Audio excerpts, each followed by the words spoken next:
was in a horrific domestic violence relationship. She was stabbed, burned, thrown down the stairs.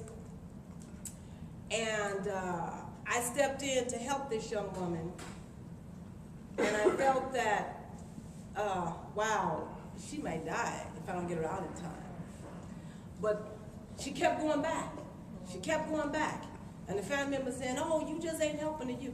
I said, but if you don't educate her about who she is, I said, she won't be able to leave and not return.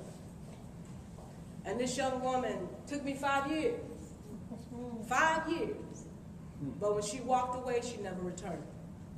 Because we were able to impart in her that kind of support and education she needed. We had to find a place where she could go, a safe home where she could go and take her 3 small children and be protected.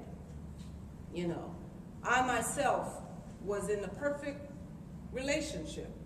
You know, it appeared to be, you know. My children's father was known in the community. He was a smart, intelligent, eloquent, good-looking man, eye-catcher. You know, paid all the bills. Excuse me, Sister Castle. Reverend Banks said something to your husband. He said, you're not talking about you. And I can read lips, and I want to let you know. Reverend Banks you need to beat him up. Anyway. Domestic violence is right. Anyway, so he represented, you know, what black women thought they were looking for in a relationship, you know. But nobody knew that I was in a violent relationship, a domestic violence relationship. I remember having dreams every night that I was shot, and I would always feel the bullet, and then I'd wake up. But for some, you know, people say, why do victims say it? Why don't they leave? I don't understand why they don't say it. You know, they don't understand the dynamics of this is a person that you have a child with, this is a person that you love, this is a person that you committed to, and this is not all of them. This is not all of them.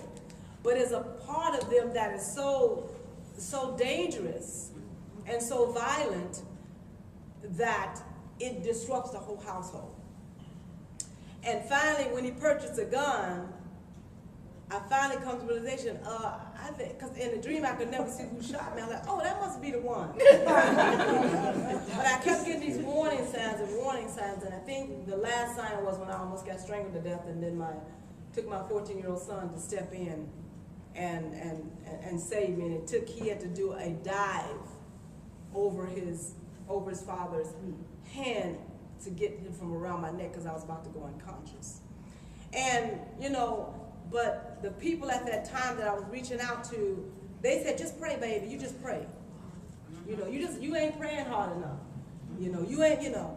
And so, you're not fasting hard enough. And I would just pray and I did all these things. I said, why is this still not working? You can't change somebody that don't want to be changed. I don't care what you give them. If they don't want to be changed and they don't recognize that they have a problem, you can't do it. So one day, I had a wake-up call, reality. I was standing in a room, and my son went to defend me, and he was been thrown across the room, and I began to have a flashback and said, do you want to do this another 20 years? I don't think so. Now, how is it okay for you to rescue this woman with the 3 children out of domestic violence, and you can't rescue yourself? Sometimes we're so used to being caregivers of everybody else. You know, that's the noble thing to do, you know. But I don't really have a problem. It's not that bad, you know. Because people kept saying, well, you have a house and you have a car and he has a job. A black man with a job is a miracle. You know, he's smart and he's educated. So you're like, well, maybe it ain't that bad. Black man working. So you second guess your experiences because you're thinking, you know, well, you know, he is still here and you have a car, you know. But don't realize that you're perpetuating and you're saying that this kind of behavior is okay.